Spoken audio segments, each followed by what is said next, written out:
Hello everybody, this is Jeremy Ravinsky for National Paralegal College. Today I want to speak about something that might have been overlooked by some of you in the recent election. You see on your screen campaign literature. Elect this person to this position, but all of the people on the screen are judges. Did anyone notice on your ballots? Maybe some of you had, maybe some of you didn't have, depending on where you live. But I'll speak from personal experience. On my ballot, the entire side of the ballot were judges. And they asked, elect or retain these judges or not. The voter's choice. So what's going on, right? Some of you might remember learning in constitutional law when we talked about the federal system that the president nominates candidates for judgeships, for judicial positions, and the Senate has to approve. So where does this voting come into place? And more than that, you see on the bottom of your screen, for example, the two candidates on the bottom of the screen, if you look on their advertisements here, it says paid for by the committee to elect this judge, right? So there's some sort of money being involved here. The judges are raising money, spending money. How does that play into this as well? Are judges supposed to be like politicians or are they not? These are the kind of things I want to talk about today. A few days ago, a newspaper based in Mississippi put out an article, Why Do We Elect Judges? And you see, from the beginning, I took kind of the clips that I thought were important here. From the beginning, they say this is an age-old national debate, right? Beginning at least in the mid-19th century, should judges be elected or appointed? At the nation's founding, the article says all federal and state judges were appointed. So the magazine, the newspaper first makes the argument for electing judges, and they say it's a straightforward argument dating back to the Jacksonian democracy movement of the 19th century, right? This law professor said there was a backlash against political elites. There was a populist culture, and people didn't want political elites making decisions for them. And to this day, in Mississippi and in other places, the sentiment remains. You see this quote here from the State House Judiciary Chairman. He says, "To me, the overwhelming plus of an elected system is there is clear and direct accountability of the judiciary to the people." This, of course, means that if a judge is misbehaving, if a judge is doing things that the people don't agree with, the people have a mechanism for getting rid of that judge, right? In the federal system, once a judge is put on the bench, short of impeachment, the judge is there for life. So the judge has to do something pretty egregious for somebody to bring impeachment charges against them. It's extremely hard to impeach a judge. And so the argument here is keeping the judges accountable to the people is better to keep the judges straight and doing their job properly. However, this article also made reference at the bottom here in big letters, big money, attack ads. It made reference to the ads in print that I showed you on the first slide as well as on TV. Maybe some of you have even seen political advertisements on TV or on Facebook or whatever for judges. So it says big judicial races now require big campaign money and attract big spending and attack politics from special interest political action committees. So one clear difference that some states employ that the article here spoke about as well was what was originally called the Missouri Plan. And in 1940, Missouri, the people there kind of were tired of, as you see on your screen, corrupt political bosses. And there were some controversial judicial elections where it was more like politics as usual instead of a judiciary, which is supposed to have judges that are disconnected from the people, judges that care about looking at the law, not looking at what's popular. Right? The judge's role is to interpret the law to the facts, not to kind of pander to the population. So Missouri adopted what they called a nonpartisan court plan.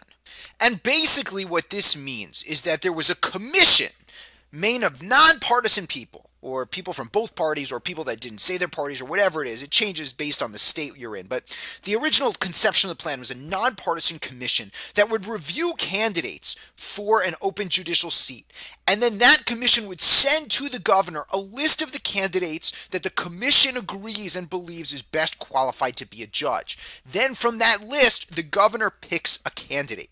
Then, after a number of years, the candidate is actually put on the ballot and faces what's called a retention election. So instead of being elected, the candidate is retained by the people, meaning the people can vote to keep the judge in the position or to throw the judge out of the position. In such case, this committee would meet again, make another recommendation or a pool of recommendations to the governor, and the governor would appoint somebody else who then in the next few years would be on the ballot for the people to retain or not.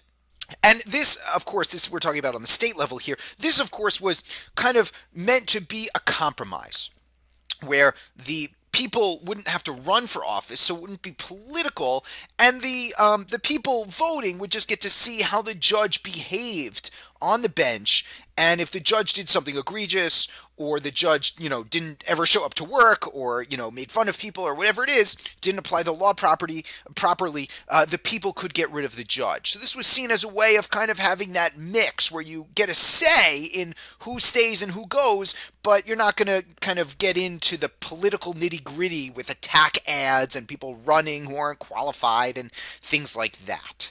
That was the idea, and a lot of states today kind of take this model and apply it to their states. I know in Arizona, for example, where I vote, we have in Maricopa County retention elections where judges on the Superior Court, judges are on the Court of Appeals and at the state Supreme Court are picked by the governor after a commission, nonpartisan commission, recommends names to the governor. The governor then picks a candidate who the governor likes. Hopefully, the governor thinks it would be the best person for the job, the best judge. And then they are, a few years later, on the ballot to be retained or not. Okay.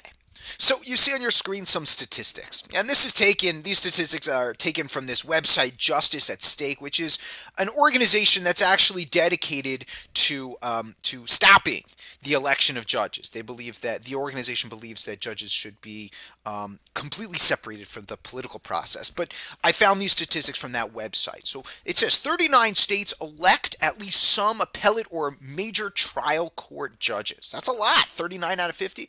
22 states use competitive elections to fill Supreme Court seats on their state Supreme Courts. Okay, that's a significant number as well. And 24 states use bipartisan commissions, as I just mentioned to you, such as in Arizona, to help choose Supreme Court justices.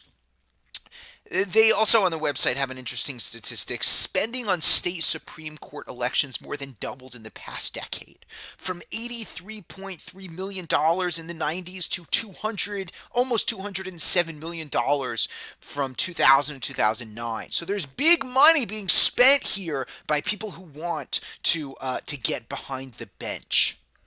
Another website that provides a lot of statistics in judges and how they get to where they are is the American Constitution Society for Law and Policy. This organization also happens to be against the election procedures for judges. And so this report was taken from a report that was called Justice at Risk, which contained all these statistics that they put out in June 2013. Here's a map of the United States, and you can see how many states have a merit selection process where a governor would select a candidate based on their merit, nothing to do with elections or some other appointment system, versus the states that have partisan or even nonpartisan elections. And the difference being a partisan election, you can say, I am Joe Schmo and I'm running as a Democrat or as a Republican for this seat, for this judicial seat, for this judgeship. Whereas a nonpartisan election, you're not really allowed to talk about your political affiliations. You're allowed to say, I'm so-and-so running to be your county judge, state judge, justice court judge, whatever it is. And note the thing on the bottom here, 19 states use partisan elections to fill judicial positions at some level, even if they don't use them to elect their highest court. So it could be that their trial courts are, in these 19 states, using partisan elections. Another 21 states use nonpartisan elections for at least some judicial positions. Also, then, from the Justice at Risk literature that they put out after the American Constitution Society for Law and Policy went through all the statistics, they came to their own conclusions. So I thought I'd put them up here just for fairness.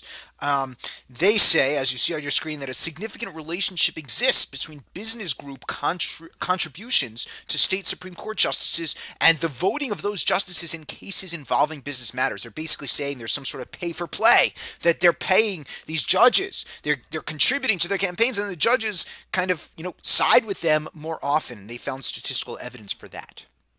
And the second point here, the more campaign contributions from business interests justices receive, the more likely they are to vote for business litigants appearing before them in court. Number three, a justice who receives half of his or her contributions from business groups would be expected to vote in favor of business interests almost 2/3 of the time. The empirical relationship, number four, between business contributions and justices voting for business interests exists only in partisan and nonpartisan systems. There is no statistically significant relationship between money and voting in retention election systems. As I said, retention is when the governor appoints somebody and then the population of the state or county or whatever it is just vote if we should retain the judge or not. So they're saying that's not as problematic based on the statistics. And finally, they say there's a stronger relationship with one party versus the other party that they found. More in the Democratic Party, they found to be swayed by money than the Republican Party. The Economist, the famous magazine, right, put out an article similar to this called "The Trouble with Electing Judges" back in 2014. And you see on your screen, they say they're not politicians, so they shouldn't act like them. I took some clips from the article that I thought were kind of poignant for a discussion here of all the ways in which America is exceptional. This is how they start out the article. Its practice of electing judges was one of the least obvious and most striking. The spectacle of someone who has the power to hand out death sentences, making stump speeches, seeking endorsements, and raising funds has long seemed odd to outsiders, including, of course, Alexis de Tocqueville, who said that these innovations will sooner or later have disastrous results. It is a view shared by many of the judges themselves running around the country. They feel that these systems are not right. And you see on the middle column here, vote for me and I'll jail the people you hate. There was a study in many cases, almost 300,000 cases in Washington state, and it found that judges gave criminal sentences that were 10% longer when they were about to face re-election. So basically, so they can say, if you look at the actual study here, they basically say the judges were able to, during their re-election campaign, say, look, I'm tough on crime, I'm protecting your communities, vote for me. And so the longer sentences were really kind of a political outcome of that, not because they were interpreting the law in a certain way or anything like that. And finally, the last point that I want to pull from this article on the far right is they spoke with a former Chief Justice in Colorado on the state court there, said that the election of judges comes to resemble other political elections. The voters will start to hold judges in the same esteem as other elected politicians. And everybody knows how much voters love elected politicians, especially in our current election, right, with Hillary Clinton and Donald Trump.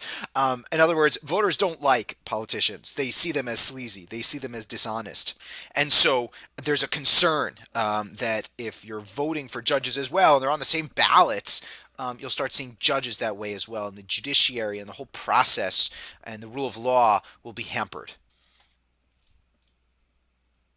Now, on the flip side, here's an article from AZ Central, the Arizona Republic, and it was put out a few years ago, 2 years ago, somewhat recent, and this opinion piece said that voting for judges, specifically retention voting, shows that the system works because there was a judge, name was Judge Benjamin Norris, and there's a committee in Arizona that's a nonpartisan committee that also judges the judges, gives them kind of report cards and puts them out to the people before elections and says, this judge, we, polled his staff and we polled his, the lawyers that come in front of him and the general people that interact with him, and he's got good ratings or she's got good ratings or he seems like he's, knowledgeable and friendly and punctual and things like that.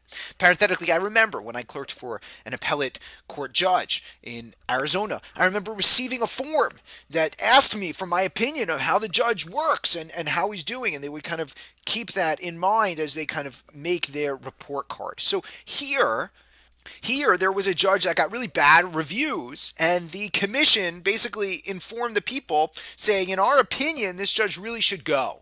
And election day came, and the people threw the judge out. The people threw Judge Norris out. And so on election day, Judge Norris became the first Arizona judge in 36 years voted out of office in a retention election. So this article goes on to say that that's a good thing. But the article does, if you read the whole thing, it does kind of say that it's very rare. And there were judges that, they give an example of a judge that basically was criminalized for excessive use of marijuana and still wasn't thrown out. And other judges that the commission suggested, that their report cards were not so stellar and that they were still not thrown out. And a lot of people don't actually vote for judges. They never flip over the ballot in Arizona. Kind of the judges are in the back. People just don't even, know about them or care about them enough. But the overall picture here was that it's a good thing to have at least retention elections, because judges that really aren't stepping up to the plate and aren't acting appropriately can be thrown out and are thrown out. Now, perhaps the most famous of all the arguments for or against election of judges was found in the concurring opinion by Justice O'Connor in the famous case the United States Supreme Court decided, Republican Party of Minnesota versus Suzanne White, Chairman, Minnesota Board of Judicial Standards. This was a case from 2002. The case itself dealt with judges and how political they can be when they're running for office, if a state can kind of put limitations on their rights to free speech and what they can talk about vis-a-vis political statements and things like that while they're running. But that's not what I want to talk about here. I want to jump straight to Justice O'Connor's concurrence because it's so popular and so poignant and really was so powerful in the legal community that she wrote this out. She says, I join but write separately to express my concerns about judicial elections generally. And she spends the entire concurrence just writing about how much she hates the fact that judges can be elected in state elections. She says, we of course want judges to be impartial, right? Making free decisions that are outcomes of cases that they're assigned, not based on politics. But if judges are subject to regular elections, they are likely to feel that they have at least some personal stake in the outcome of every publicized case. Elected judges cannot help being aware that if the public is not satisfied with the outcome of a particular case, it could hurt their re-election prospects. She goes on to say on the bottom of the last few lines here on the right-hand side, moreover, contested elections generally entail campaigning, and campaigning that requires substantial funds. And the cost of campaigning requires these judges to engage in fundraising. Yet, she writes, relying on campaign donations may leave judges feeling indebted to certain parties or interest groups. And specifically, the money was coming from parties and lawyers with cases before the court that was likely to come in front of these judges, that they wanted a specific way that the case was going to be decided. So she says, even if the judge is a good guy or a good woman, and the judge is a moral person with a moral compass, you see here it's still likely to undermine the public's confidence in the judiciary because it just looks fishy. Finally, the very end of her concurrence, she finishes with these words. Minnesota has chosen to select its judges through contested popular elections instead of through an appointment system or a combined appointment retention system. And of course, she mentions the Missouri plan that we talked about. In doing so, the state has voluntarily taken on the risks to judicial bias described above. As a result, the state's claim that it needs to significantly restrict judges' speech in order to protect judicial impartiality is particularly troubling. If the state has a problem with judicial impartiality, it is largely one the state brought upon itself by continuing the practice of popularly electing judges. Very powerful, very sharp critique here that's become very well known in the history of Supreme Court justice concurrences about this. She obviously is very much against having judges kind of act like politicians, and she says that it's the state's problem here because they chose to go that route. So you've heard arguments for, you've heard arguments against. You've seen pictures of judges running for office and running to be retained.